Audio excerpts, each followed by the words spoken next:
नागपूर एकेकाळी काँग्रेसचा बालेकिल्ला असलेला हा जिल्हा कालांतराने भाजपचा मजबूत गड झाला।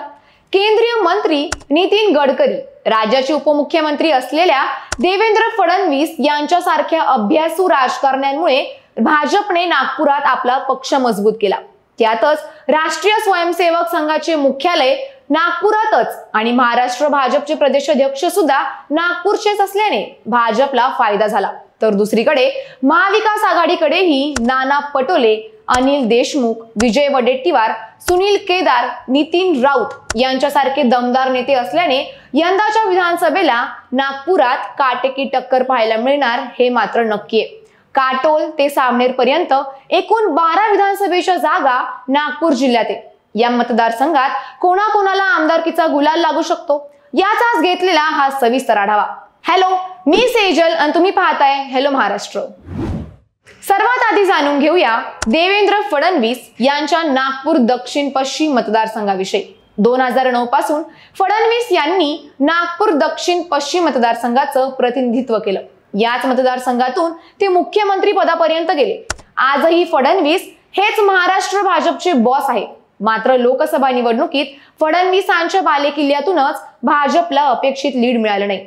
हे कमी झालेलं लीड म्हणजे देवेंद्र फडणवीस यांच्याबद्दल असलेली नाराजी म्हणता येईल। याच कारणही तसेच आहे। देवेंद्र फडणवीस हे राज्याच्या राजकारणात सक्रिय असल्याने मतदारसंघांकडे त्यांचं दुर्लक्ष होत आहे अशी मतदारसंघाची भावना आहे। त्यातच मागील 2 ते 3 वर्षात जे काही फोडाफोडीचं राजकारण महाराष्ट्रात घडलं त्यामागे फडणवीसांचा हात असल्याचा आरोप सातत्याने होताना पाहायला मिळतो। फडणवीसांनी महाराष्ट्राचं राजकारण बिघडवलं, सत्तेसाठी भ्रष्टाचारी लोकांसोबत हात मिळवणी केली अशी खदखद जनतेच्या मनात आहे। त्यामुळे महाविकास आघाडीने देवेंद्र फडणवीसांविरोधात सक्षम उमेदवार दिला तर फडणवीसांच्या राजकारणाला नागपुरातूनच ब्रेक लागू शकतो। महाविकास आघाडीकडून काँग्रेसचे प्रफुल्ल गुडदे हे तयारी करतायत। त्यांना काँग्रेस नेते सुनील केदार आणि प्रदेशाध्यक्ष नाना पटोले यांचा पाठिंबा मिळेल। तर दुसरीकडे राष्ट्रवादी काँग्रेस शरद पवार गटाचे नेते आणि माजी गृहमंत्री अनिल देशमुख हे सुद्धा फडणवीस यांच्या विरोधात 2 हात करण्यासाठी सज्ज असल्याचं बोललं जात आहे। त्यामुळे फडणवीस हे विरोधकांच्या चक्रव्यूहात अडकले। आता दुसरा मतदारसंघ आहे तो म्हणजे नागपूर दक्षिण। सध्या भाजप आमदार मोहन मते हे येथील विद्यमान आमदार असले तरी 2019 विधानसभेला त्यांचा अवघ्या 4013 मतांनी विजय झाला होता। त्यातच लोकसभेला गडकरी यांचं घटलेल्या मताधिक्याने मोहन मते यांची आमदारकी धोक्यात आल्याचं बोललं जात आहे। दुसरीकडे महाविकास आघाडीत नागपूर दक्षिणची जागा काँग्रेस स्वतःकडे घेण्याची दाट शक्यता आहे। या ठिकाणी काँग्रेसकडून गिरीश पांडव यांच्यासह सोशल मीडियाचे प्रदेशाध्यक्ष विशाल मुत्तेमवार, मुख्य प्रवक्ते अतुल लोंढे अशी नावं समोर येत आहेत। आता तिसरा मतदारसंघ आहे तो नागपूर पूर्व। 1978 पासून 2004 पर्यंत काँग्रेसचा झेंडा फडकवलेल्या या मतदारसंघात कृष्णा खोपडे यांनी 2009 ला भाजपचं कमळ फुलवलं। ते अजूनही कायम आहे।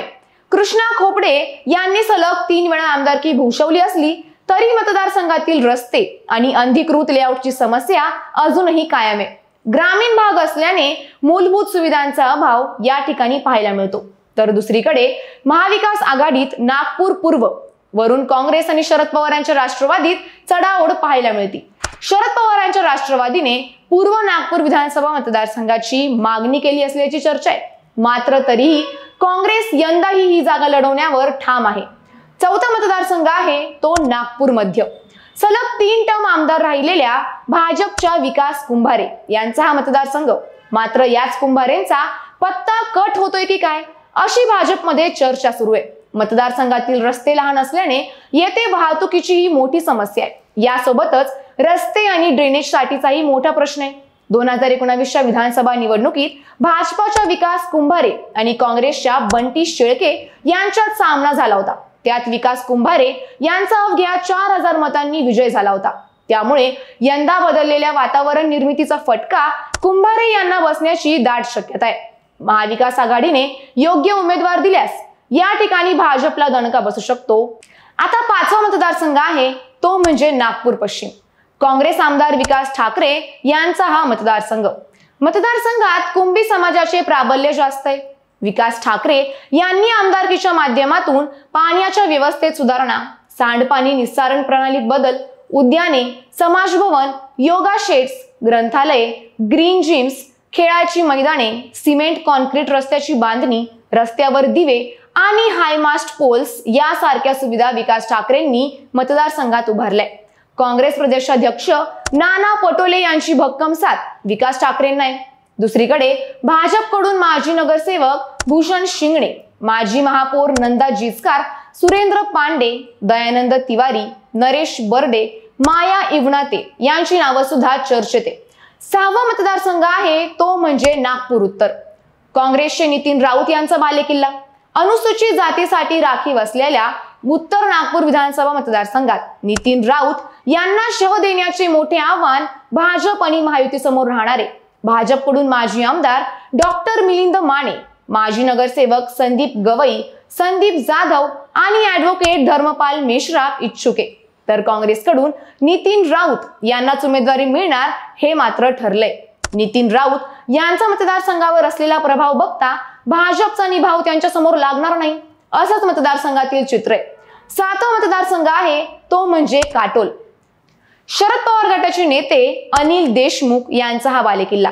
मात्र अनिल देशमुख यांच्या विरोधात यंदा भाजपनेही जोरदार तयारी केली आहे. अनिल देशमुख यांचे पुतणे आशिष देशमुख हे पुन्हा भाजपकडे गेल्याने पक्षाची ताकद वाढली आहे. याशिवाय चरणसिंग ठाकूर, अविनाश ठाकरे, जिल्हा परिषद सदस्य समीर उमप, संदीप सरोदे हे देखील निवडणूक लढवण्यासाठी इच्छुक आहे. मात्र उमेदवारीसाठी खरी रस्सीखेच हे आशिष देशमुख आणि चरणसिंग ठाकूर यांच्यातच पाहायला मिळेल. मतदारसंघातील एकूण परिस्थिती आणि शरद पवारांचा करिश्मा बघता अनिल देशमुख यांचा विजय निश्चित मानला जातोय. यानंतर 8वा मतदारसंघ आहे तो म्हणजे सावनेर. काँग्रेस नेते सुनील केदार यांचा मतदारसंघावर एक हाती दबदबा आहे. मात्र बँक घोटाळा प्रकरणात सुनील केदार यांना शिक्षा झाल्याने ते यंदाच्या निवडणुकीतून बाहेर आहे. त्यामुळे काँग्रेसचा हा बालेकिल्ला काबीज करण्यासाठी भाजपने हातपाय हलवायला सुरुवात केली आहे. सुनील केदार हे निवडणूक लढवू न शकल्याने त्यांच्या ऐवजी माजी मंत्री रणजित देशमुख यांचे सुपुत्र अमोल देशमुख यांना काँग्रेसकडून उमेदवारी मिळण्याची दाट शक्यता आहे. तर त्यांना पराभूत करण्यासाठी भाजप या मतदारसंघात धनोजी कुणबी समाजातील उमेदवार देण्याच्या तयारीत आहे. भाजपकडून मनोहर कुंभार, कल्पना मुसळे यांच्यापैकी एकाला उमेदवारी मिळेल. पण मतदारसंघावर सुनील केदार यांचा असलेला होल्ड बघता काँग्रेसचा झेंडा पुन्हा एकदा सावनेरमध्ये फडकवेल असं बोललं जात आहे. 9वा मतदारसंघ म्हणजे हिंगणा. या ठिकाणी भाजपचे समीर मोघे हे विद्यमान आमदार असून यंदाही तेच उमेदवार असतील हे निश्चित आहे. तर दुसरीकडे महाविकास आघाडीत मात्र तिन्ही पक्ष या ठिकाणी लढण्यास इच्छुक आहे. खरं तर ही जागा शरद पवार गटाची आहे. मात्र काँग्रेसने ही उमेदवारीसाठी हट्ट धरलाय. दुसरीकडे ठाकरे गटही हिंगणामधून लढण्यास उत्सुक आहे. ठाकरे गटाकडून विष्णू कोल्हे यांचं नाव आघाडीवर असल्याचं बोललं जात आहे. महाविकास आघाडीतच एकमत नसल्याने या ठिकाणी भाजपचा पुन्हा एकदा विजय होण्याची शक्यता आहे. 10वा मतदारसंघ आहे तो म्हणजे उमरेड. 2019च्या निवडणुकीत राजू पारवे काँग्रेसच्या तिकिटावर उमरेडमधून निवडून आले होते. मात्र नुकत्याच पार पडलेल्या लोकसभेत त्यांनी शिंदे गटात प्रवेश करत निवडणूक लढवली. त्यात त्यांचा पराभवही झाला. आता विधानसभेसाठी राजू पारवे हे इच्छुक आहे. मात्र त्या ठिकाणी भाजपचे सुधीर पारवे हे सुद्धा फिल्डिंग लावून बसलेत. माजी आमदार राहिलेले सुधीर पारवे हे सध्या बड्या नेत्यांच्या भेटीगाठी घेऊन मतदारसंघावरचा आपला दावा भक्कम करतायत. दुसरीकडे महाविकास आघाडीकडे तगडा असा उमेदवार नसल्याने उमरेडमध्ये भाजप महायुतीचे जिंकण्याचे चान्सेस आहे. यानंतर 11वा मतदारसंघ आहे तो म्हणजे रामटेक. सध्या एकनाथ शिंदेना पाठिंबा दिलेले अपक्ष आमदार आशिष जयस्वाल हे रामटेकचे विद्यमान आमदार आहेत. 2019च्या विधानसभा निवडणुकीत भाजपच्या मल्लिकार्जुन रेड्डी यांचा पराभव केला होता. आता महायुतीकडून आशिष जयस्वाल यांनाच तिकीट मिळण्याची दाट शक्यता आहे. तर दुसरीकडे महाविकास आघाडीत शिवसेना, ठाकरे गट आणि काँग्रेसमध्ये रस्सीखेच पाहायला मिळते.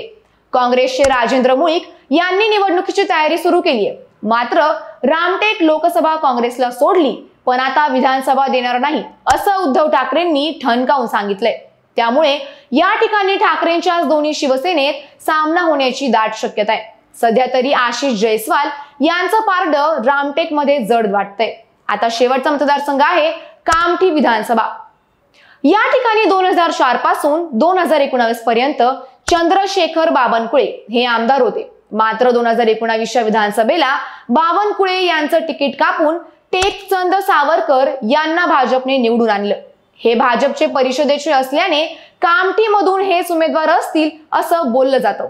तर दुसरीकडे काँग्रेसकडून कामठी विधानसभा मतदारसंघासाठी माजी जिल्हा परिषद अध्यक्ष सुरेश भोयर, प्राध्यापक अवंतिका लेकुरवाळे, जयंत दळवी आणि राजेश काकडे हे इच्छुक आहे। मात्र सध्या तरी कामठी येथे भाजपची जिंकण्याची संधी जास्त वाटतेय। बाकी तुम्हाला काय वाटतं? नागपूर जिल्ह्यातील या 12 जागांवर विजयाचा गुलाल कोणाकोणाला लागेल? भाजप आपला बालेकिल्ला कायम राखेल की काँग्रेस भाजपच्या गडाला सुरंग लावेल? तुमची मतं आणि प्रतिक्रिया आम्हाला कमेंट करून नक्की कळवा आणि अशाच नवनवीन आणि राजकीय व्हिडिओसाठी हॅलो महाराष्ट्र या आमच्या चॅनलला लाईक, शेअर आणि सबस्क्राईब करायला विसरू नका। व्हिडिओ शेवटपर्यंत पाहिल्याबद्दल धन्यवाद।